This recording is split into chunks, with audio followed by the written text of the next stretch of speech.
During World War II, the U.S. government was wary of Italians, Japanese, and Germans with U.S. citizenship. Meanwhile, in January 1942, a fire overturned the Normandy ship, which was being converted into a troop carrier in Manhattan Harbor, New York. The U.S. intelligence agency immediately investigated what was behind the incident, but could not identify the suspect.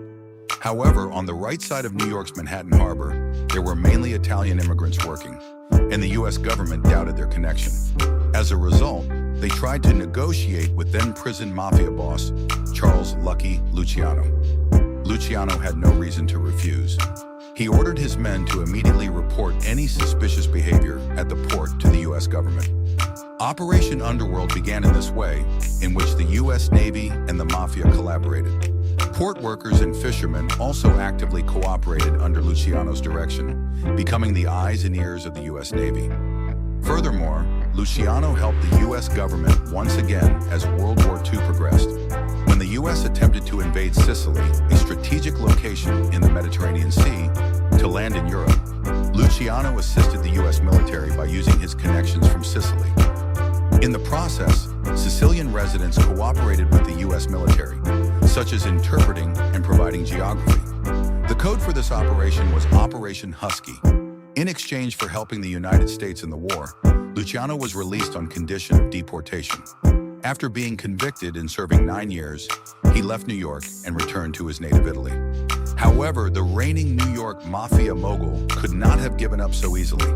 Several attempts were made to return to the U.S., but the government blocked Luciano from re-entry with all information, eventually weakening his influence. In the meantime, the 5 largest mafia organizations in New York have been replaced by new people, and they have grown and started to earn more money. In particular, the drug business has expanded dramatically. So how did they manage to import large amounts of heroin into the United States? French connection. From the late 1930s to the early 1970s, there was a heroin smuggling route from Europe to the United States, which was used by mafia groups. This is called the French connection. Poppies sourced from the French colonies of Southeast Asia and Turkey were refined into high-purity heroin in Marseille, France, and then distributed to the United States. The Corsica gang dominated the drug market in Marseille at the time, which was geographically close to Sicily.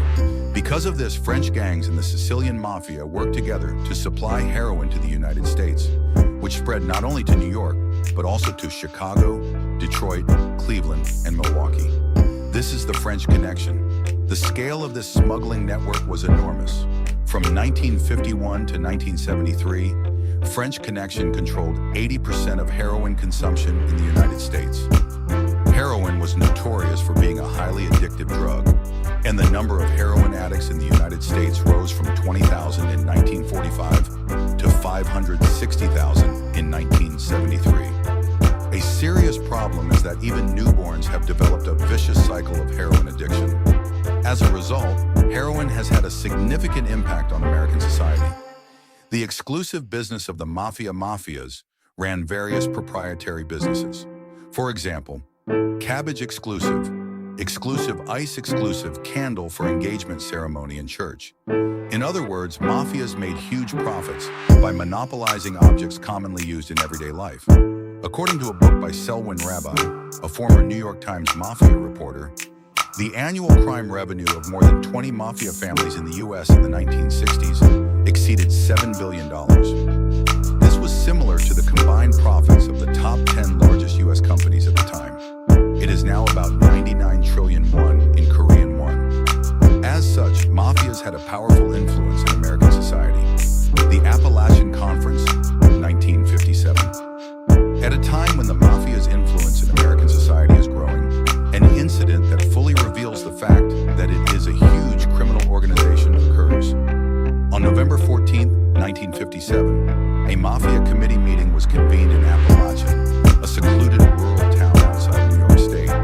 The number of mafias gathered on this day was more than 100. The reason why the mafias convened a meeting in a hurry was because the federal drug law was passed in the United States in 1957. It was an unexpected crisis for the mafias, who made huge profits from the drug business, and major bosses gathered together to respond.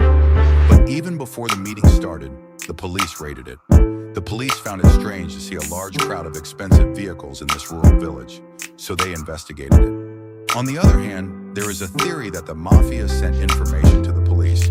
62 people have been arrested due to this raid. 18 are charged with murder. 15 people are suspected of drugs.